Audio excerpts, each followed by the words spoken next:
Hello बच्चों, तो पता है क्या हुआ अभी? एक सबसे बड़ी बात पता है क्या हुई? अभी मैंने सारा पढ़ा दिया था, रिकॉर्डिंग मैंने स्टार्ट नहीं करी। ठीक है, लाइव मैं इसलिए नहीं कर रहा क्योंकि थोड़ा इंटरनेट की दिक्कत हो रही है, इस वजह से वाईफाई में दिक्कत आ रही है, इसलिए लाइव नहीं कर पाया। अभी मैंने क्या किया, रिकॉर्डिंग में कर रहा था, सारा पढ़ा दिया, उसके बाद जब देखा मैंने कि रिकॉर्डिंग स्टार्ट ही नहीं करी, अब मुझे दोबारा पढ़ाना पड़ेगा। देख रहे हो, आज पता नहीं क्या हो रहा है आजकल। तो भाई ठीक है, देखते हैं, शुरू से करते हैं। ठीक, तो हम करने जा रहे हैं depression of freezing point. Depression, depression ही ना हो जाए बस, डिप्रेशन ऑफ फ्रीजिंग पॉइंट। ठीक है, डिप्रेशन ऑफ फ्रीजिंग पॉइंट करने जा रहे हैं। इससे पहले वाली वीडियो में हमने क्या था एलिवेशन बॉइलिंग पॉइंट किया था, देख लेना जा करके, नहीं देखा था उसको, उसके बाद इसको देखना। डिप्रेशन फ्रीजिंग पॉइंट से पढ़ने से पहले हम पढ़ेंगे इसको, फ्रीजिंग पॉइंट क्या होता है। फ्रीजिंग पॉइंट क्या होता है ये पता होना चाहिए। फ्रीजिंग पॉइंट क्या होता है कि जब वेपर प्रेशर जो होता है, vapour pressure vapour pressure solid phase में और लिक्विड फेस में दोनों बराबर हो जाता है, तो उसको बोलते हैं, उसका क्या, फ्रीजिंग पॉइंट बोलते हैं। ठीक है, वेपर प्रेशर जब होता है, जो सॉलिड फेस और लिक्विड फेस बराबर हो जाता है, तो उसको बोलते हैं freezing point. Depression freezing point का मतलब क्या होता है? सिंपल सी बात है, ध्यान से समझना। इसका मतलब क्या है, जैसे मान के चलो, यहाँ पर मैं एग्जांपल ले रहा हूँ, एक वाटर है यहाँ पे, नॉर्मल नॉर्मल वाटर ले रखा है मैंने, ठीक है, और यहाँ पे मैंने सॉल्ट वाटर ले रखा है, सॉल्ट वाटर, ठीक है, सॉल्ट वाला पानी ले रखा है। इसको दोनों का मैंने कहाँ रखा है, दोनों का रख दिया मैंने फ्रिज में रख दिया, फ्रीजर में रख दिया मैंने।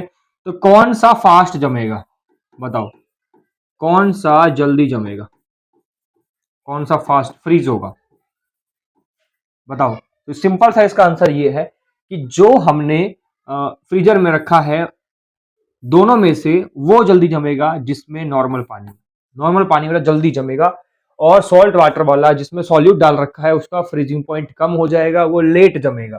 ठीक है, अब डेफिनेशन क्या है इसकी, डिप्रेशन ऑफ फ्रीजिंग पॉइंट की डेफिनेशन यहां लिख रहा हूं। ठीक है, डिप्रेशन ऑफ फ्रीजिंग पॉइंट, इसकी डेफिनेशन मैं यहां पर लिख रहा हूं, ध्यान से सुनिए। ठीक है, मैं यहां लिख रहा हूं, when we add non volatile solute. ठीक है भाई, शेयर कर दिया करो उसको अपने दोस्तों के साथ। ठीक है, non volatile solute, it's vapour pressure decrease हो गई, वेपर प्रेशर डिक्रीजेस, लिखो चाहे मत लिखो, कोई दिक्कत नहीं है इस वाले वर्ड में। ठीक है, vapour decreases and boiling freezing point also decreases, freezing point भी घट जाएगा, फ्रीजिंग पॉइंट ऑल्सो क्या, डिक्रीजेस, फ्रीजिंग पॉइंट भी घट जाएगा। समझ में आया क्या मतलब है? ध्यान से समझना। मान के चलो यहाँ पर मैंने नंबर लाइन ले रहा हूँ, ठीक है, 0 डिग्री है, यहाँ पे 5 डिग्री है, मान के चलो यहाँ 10 डिग्री है माइनस का, इधर 15 डिग्री है माइनस का। ठीक, यहाँ पे 5 डिग्री है, 10 डिग्री, 15 डिग्री, 20 डिग्री। हमने पानी लिया, फ्रिज में रखा जमाने के लिए, उसका टेम्परेचर मान लो 15 डिग्री है अभी। ठीक, हमने उसको ठंडा करने के लिए रखा, कहाँ पे, फ्रिज में। अब जब उसको फ्रिज में रखा तो पहले वो 15 के बाद 14 पे आएगा, है ना, 0 पे आके जम जाता है, इतना पता है ना तुम्हें। 15 के बाद 14 पे, फिर 13, 12, ऐसे करते करते 10 पे आएगा, फिर ऐसे करते करते कम होते होते 9, 8, 7, 6, 5 पे आएगा, फिर 4, 3, 2 और 1, फिर 0 पे जैसे ही आएगा वो क्या हो जाएगा भाई, फ्रीज हो जाएगा, जम जाएगा। ठीक, लेकिन जब हम क्या कर देंगे, इसके अंदर सॉल्ट डाल देंगे या फिर कोई नॉन वोलेटाइल सॉल्यूट डाल देंगे, ठीक है, स्पेलिंग सही कर लेना यहाँ पे, नॉन वोलेटाइल सॉल्यूट डाल देंगे, तो उसका फ्रीजिंग पॉइंट घट जाएगा, वो और कम टेम्परेचर पे आके वो जमेगा। अब वो मान के चलो, जब हमने नॉन वोलेटाइल डाल दिया तो अब वो 0 पे नहीं, और कम टेम्परेचर पे आके जमेगा, क्योंकि उसमें यहाँ पे लिखा हुआ है कि यहाँ पे फ्रीजिंग पॉइंट क्या हो जाएगा, उसका घट जाएगा, मतलब वो और कम टेम्परेचर पे आएगा, तब जाके जमा होगा। तो यहाँ पर मान के चलो, मैं यहाँ पे -2 लिख रहा हूँ। तो अब जो नॉर्मल जो पानी है, वो एग्जाम्पल के लिए समझ लो कि यहाँ पर वो 0 डिग्री पे जमा है, लेकिन जो सॉल्ट वाला जो पानी है वो कितने पे जमा है, -2 डिग्री सेल्सियस पे जम रहा है, मान के चलो। और यहाँ पर ये कितने पे जम रहा है भाई, 0 डिग्री सेल्सियस पे जम रहा है। तो यहाँ पर समझने वाली बात ये है कि नॉन वोलेटाइल सॉल्यूट हमने इसमें डाल दिया, इसकी वजह से इसका बॉइलिंग पॉइंट क्या हुआ है, घट गया, सॉरी, इसका फ्रीजिंग पॉइंट घट गया है, जो कि -2 हो चुका है। ठीक है, और इसका फ्रीजिंग पॉइंट ज़्यादा है, तो है ना, जीरो जीरो ज़्यादा है ना भाई, जीरो बड़ा है, -2 कम है, ठीक है। तो इसका फ्रीजिंग पॉइंट घटा है, इसका फ्रीजिंग पॉइंट बढ़ा है, क्यों? क्योंकि हमने इसमें कोई भी सॉल्यूट नहीं डाला, इसमें हमने सॉल्यूट डाल दिया था, इसका फ्रीजिंग पॉइंट घट गया, -2 हो गया। सिंपल सी बात समझ में आ गई। अब देखो भाई, अब देखो यहाँ पे, अब हमको पता है कि हम जो हमारा डिप्रेसिंग फ्रीजिंग पॉइंट, इसको हम शो करते हैं हम किससे, डेल्टा टीएफ से। इसको हम क्या लिख सकते हैं, इसको हम लिख सकते हैं, अब मैंने यहाँ पे लिखा था ऊपर, यहाँ देखो, ये नॉर्मल जो पानी है इसका जो फ्रीजिंग पॉइंट टेम्परेचर बोलेंगे हम TF नॉट, और इस वाले को बोलेंगे TF। तो मैं इसको लिख सकता हूँ, ये बड़ा है, ये बड़ा है कि ये बड़ा है, तो ये वाला बड़ा है, तो TF नॉट पहले आएगा, बड़े में से छोटा माइनस करते हैं, TF नॉट माइनस में TF, ठीक है। तो एक तो ये हो जाएगा तुम्हारा, और डेल्टा TF जो होता है वो क्या होता है, वो बराबर में KF इंटू में M के बराबर होता है। कैसे? ठीक है, ये तुम्हें फॉर्मूला पढ़ा था पिछली बार भी, डेल्टा टीबी बराबर में केबी इंटू में एम, ये मैंने पिछली वीडियो में कराया था। ये ऐसे यहाँ पे केबी के यहाँ पे एफ आ जाएगा, फ्रीजिंग आ जाएगा, सिंपल सी बात है। डेल्टा टीएफ क्या है यहाँ पे, चेंज इन टेम्परेचर किसका, फ्रीजिंग पॉइंट वाला, ठीक है। फाइनल में से नीचे माइनस कर दिया हमने, तो फ्रीजिंग पॉइंट डिप्रेशन को हम शो करते हैं इसको डेल्टा टीएफ से। केएफ का मतलब क्या है भाई, केएफ का मतलब क्या है, केएफ को बोलते हैं क्रायोस्कोपिक कांस्टेंट, क्रायोस्कोपिक कांस्टेंट कहते हैं, ठीक है। मोलल डिप्रेशन कांस्टेंट भी कहते हैं, मोलल डिप्रेशन कांस्टेंट, ठीक है। समझ में आ गया, दोनों एक ही चीज के नाम है। एम से क्या है भाई, एम से है मोलैलिटी, एम से क्या है, मोलैलिटी, सिंपल सी बात है, ठीक। एक इसका ग्राफ होता है, ग्राफ समझ लो, ग्राफ होता है। और इसका एक और चीज बताता हूँ, एक मिनट रुको। के एफ की जो वैल्यू होती है वो क्या होती है, के एफ की वैल्यू होती है फॉर वाटर, फॉर वाटर के लिए, वाटर के लिए, नॉर्मल वाटर के लिए, प्योर वाटर के लिए कितनी होती है, 1.86 केल्विन किलोग्राम पर मोल, ये इसकी ऐसा यूनिट है, याद रखना, -1 केल्विन किलोग्राम पर मोल, सिंपल सी बात है, ठीक है। अब क्या करना, ध्यान से सुनो, बिल्कुल ध्यान से सुनना। अब ग्राफ आ रहा है, क्या आ रहा है तुम्हारे स्क्रीन पे, ग्राफ, ठीक है। इस साइड क्या लिखना है बेटा, इस साइड लिखना है वेपर प्रेशर, वेपर प्रेशर, और इस साइड क्या लिखना है, टेम्परेचर, ठीक। अब यहाँ पर क्या करना है तुमको, इस तरीके से लाइन खींचनी है, एक मिनट रुको, इसको मैं हटा देता हूँ, हम दूसरा पेन इस्तेमाल करेंगे। यहाँ से ऐसे और एक यहाँ से ऐसे, ठीक है। एक जो लाइन इस तरह से खींचनी है और एक लाइन तुमको इस तरह से खींचनी है, एक ग्राफ कर्व आएगा, और एक कर्व ऐसे खींचना है। यहाँ पर जो ये वाला जो कर्व है, यहाँ पर जो ये वाला जो कर्व है, ये कौन सा और ये वाला कर्व कौन सा, ध्यान से समझना। ये वाली जो कर्व आ रही है, ये वाली स्टार्टिंग वाली, अब ध्यान सुनो, ये टेम्परेचर इधर से इधर जाएंगे तो बढ़ेगा और पीछे आएंगे तो घटेगा, जीरो की तरफ। तो देखो कि यहाँ पर देखो टेम्परेचर इसमें से ये वाला और ये वाला, TF नॉट कौन सा है और TF कौन सा है, ज्यादा कौन सा है। जैसे हम टेम्परेचर पीछे आएंगे टेम्परेचर कम होगा, तो कम कौन सा इनमें से, कम कौन सा था यहाँ, कम कौन सा है, ये कम है कि ये कम है, तो ये आंसर है, ये कम है ना। मतलब कि ये जो कम है, मतलब जो पीछे की तरफ आया है, जो कम है पीछे की तरफ आया है, और है ना, तो पीछे की तरफ कौन सा है, ये हमारे पास ये वाला TF, ठीक है। तो ये पीछे की तरफ आया है, ये वाला कर्व, तो ये हमारा क्या होगा, सॉल्यूशन का माना जाएगा, ये माना जाएगा सॉल्यूशन का, ये किसका माना जाएगा, सॉल्वेंट का माना जाएगा, सॉल्वेंट का फ्रीजिंग पॉइंट माना जाएगा, ठीक है। इस वाले कर्व को लिखेंगे हम फ्रोजन सॉल्वेंट, जहाँ पे ये सॉल्वेंट क्या हो जाता है, फ्रीज हो जाते हैं, जम जाते हैं, दोनों ही फ्रोजन सॉल्वेंट, यहाँ पे दोनों ही जम चुके हैं, फ्रीज हो चुके हैं, फ्रोजन सॉल्वेंट। और मेन चीज ये वाली ध्यान रखना, यहाँ पर ये सॉल्यूशन का है तो इसको हम लिखेंगे TF से लिखेंगे, और ये सॉल्वेंट का है तो इसको हम लिखेंगे TF नॉट से लिखेंगे। और दोनों का अगर हम चेंज निकालेंगे तो क्या आएगा, डेल्टा TF आएगा, ठीक है, फाइनल माइनस इनिशियल, ठीक है। डेल्टा TF क्या होता है, फाइनल माइनस, फाइनल कौन सा, ये TF नॉट माइनस में TF, सिंपल सी बात है, ठीक है भाई। तो ये तुम्हारा हो गया, ये तुम्हारा क्या हो गया, फॉर्मूले में हम इसको इस्तेमाल करेंगे आगे।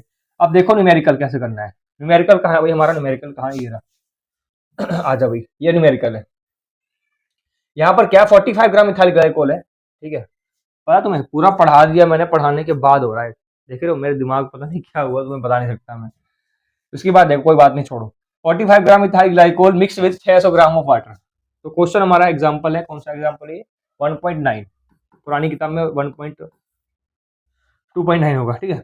45 ग्राम इथाइलिन ग्लाइकोल, इथाइलिन ग्लाइकोल को मिक्स कर रहे हैं किसमें, किसे मिक्स कर रहे हैं भाई, 600 ग्राम वाटर में, 600 ग्राम वाटर में, क्या पूछा है फ्रीजिंग पॉइंट डिप्रेशन या freezing point of solution.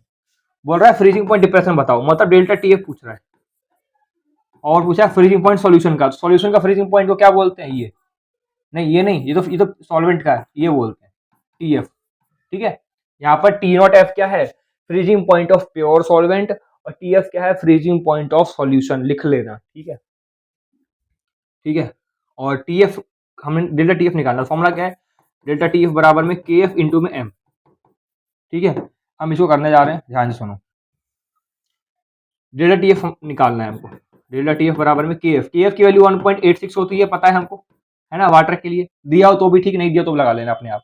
Formula क्या है, मोलैलिटी का, मास अपॉन में मोलर मास, 1000 अपॉन में mass of solvent in gram, mass of solvent in gram. ठीक है, डेल्टा टीएफ 1.86, मास कितना दिया हुआ भाई, देखो 45 ग्राम मास दिया हुआ है, 45 ग्राम। इथाइलिन ग्लाइकोल का फॉर्मूला होता है C2H6O2। ठीक है, तो यहाँ पर 12 दूनी 24 हो जाएंगे, ये 6 हो जाएंगे, और ये हो जाएगा 16 दूनी 32। तो 24 प्लस में 6 प्लस में 32 कितना आ जाएगा बेटा, ये आ जाएगा 30 और 30 60 और 2 बस 62 आ जाएगा। ये आ गया 62, और यहाँ पे है 1000। मास ऑफ सॉल्वेंट कितना है ग्राम में, 600 ग्राम, ये रहा 600 ग्राम। ठीक है, क्लियर है, अब इससे काट दो इसको। ठीक है, अभी हमको निकालना ही है, डेल्टा टीएफ निकालना है। तो 1.86 इंटू में 450 है ना, ये जीरो यहाँ मल्टीप्लाई हो जाएगा। नीचे कितना है भाई, 6 दूनी 12 और 6 दूनी 12 और 6 36 और 1 37, 372। इसको मल्टीप्लाई करेंगे हम, हमारे पास कैलकुलेटर है। ठीक है, 1.86 इंटू 450, कहाँ गया कैलकुलेटर, कहाँ गया, 1.86 इंटू 450 कितना आ रहा है, 837, नीचे 372 डिवाइड 2.25 आएगा। डेल्टा टीएफ कितना आ गया भाई, ये आ गया 2.25 केल्विन। ठीक है, ठीक है भाई। अब देखो आगे बढ़ते हैं, आगे क्या पूछा था इसने हमसे, टीएफ पूछा था, तो हमसे टीएफ भी निकाल लेंगे। कैसे निकालेंगे, इसी फॉर्मूले से। डेल्टा टीएफ बराबर क्या होता है, टीएफ नॉट माइनस में टीएफ होता है। ठीक है, यही तो अभी लिखवाया था मैंने फॉर्मूले में तुमको। अभी डेल्टा टीएफ की वैल्यू कितनी आई है भाई, टू साइड हो भाई, 2.25, और टीएफ नॉट की वैल्यू फ्रीजिंग पॉइंट जो पानी का होता है कितना होता है बेटा, 273.15 केल्विन होता है। ये हमेशा याद रखना है, जिंदगी भर याद रखना है। फ्रीजिंग पॉइंट वाटर कितना होता है, 273.15 केल्विन होता है। सेल्सियस से पूछेगा तो 0.15 केल्विन होता है। ठीक, अब यहाँ पर क्या होगा, अब यहाँ पर क्या होगा, टी नॉट इसकी वैल्यू पुट कर, 273 हो गया भाई तेनू, 273.15 माइनस में टीएफ। ठीक है, अब इसको इधर लेके आएंगे प्लस में हो जाएगा, उसको उधर ले जाएंगे माइनस में हो जाएगा। तो टीएफ बराबर में क्या होगा, 273.15 माइनस में 2.25।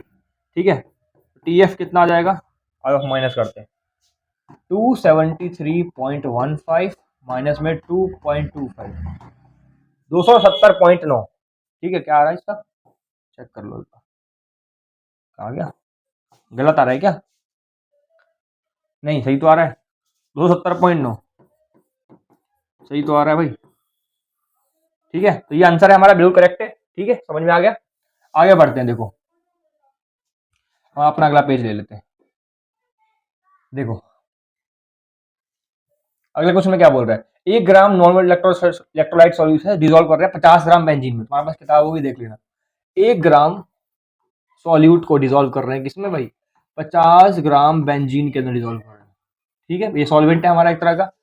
ठीक है, अब बोल रहा है कि lower the freezing point benzene by 0.4। बोल रहा है कि डिसॉल्व करने के बाद उसका फ्रीजिंग पॉइंट कम हो गया, कितना कम हो गया, 0.4। मतलब कि ये डेल्टा टीएफ तुमको दे रहा है। बोलो कैसे पता चला सर डेल्टा टीएफ दे रखा है, जब भी चेंज होता है ना बहुत थोड़ा सा होता है, 0 पॉइंट कुछ होगा, 1 पॉइंट कुछ होगा, 2 होगा, ज्यादा नहीं होगा। ठीक है, थोड़ा सा ही होगा टेम्परेचर में चेंज। ठीक, freezing point depression constant of benzene दे रखा है, मतलब कि हमको केएफ दे रखा है। बोलो सर कैसे पता चला, हमको ऐसा पता चल गया। एक तो उसने ऐसे बोल दिया कि freezing point depression constant, constant क्या होता है के। दूसरा कैसे पता चला, उसकी यूनिट देख के, केल्विन किलोग्राम पर मोल। ठीक है, 5.12 केल्विन किलोग्राम पर मोल, अभी अभी लिखवाया था तुम्हें मैंने, सिंपल सी बात है। और क्या पूछा है उसने, find molar mass of solute, molar mass निकालना है, मोलर मास, ठीक है। तो फॉर्मूला लगा दो, डेल्टा टी एफ बराबर में के एफ इंटू में एम। क्या फॉर्मूला लगाएंगे इसका, 0.40, डेल्टा टी हमको दे रखा है, यहाँ लिख दिया, के एफ हमको दे रखा है 5.12, इंटू में फॉर्मूला क्या है इसका, मास अपने मोलर मास 1000 अपॉन में mass of solvent, mass of solvent in gram, gram में, ठीक है। 0.40, 5.12, मास कितना दे रखा है हमको, 1 ग्राम दे रखा है, मोलर मास हमको निकालना है, ठीक है। और 1000 मास ऑफ सॉल्वेंट कितना भाई ग्राम में, 5.12, ठीक है। सॉरी कहाँ गया, 50 ग्राम है, 50 ग्राम, ठीक है। अब मोलर मास यहाँ जाएगा, ये यहाँ पे आ जाएगा, तो सॉल्व कर लो, सिंपल सी कैलकुलेशन है, इसमें तो कोई बड़ी बात नहीं है। ऊपर 1000 है, नीचे क्या आएगा 0.40 और यहाँ पे 50, ये पॉइंट से पॉइंट हटा दो इसको, ठीक है। ये 0 0 काट दो, 50 5 से कट जाएगा, ये 100 20 बार पे, ठीक है भाई।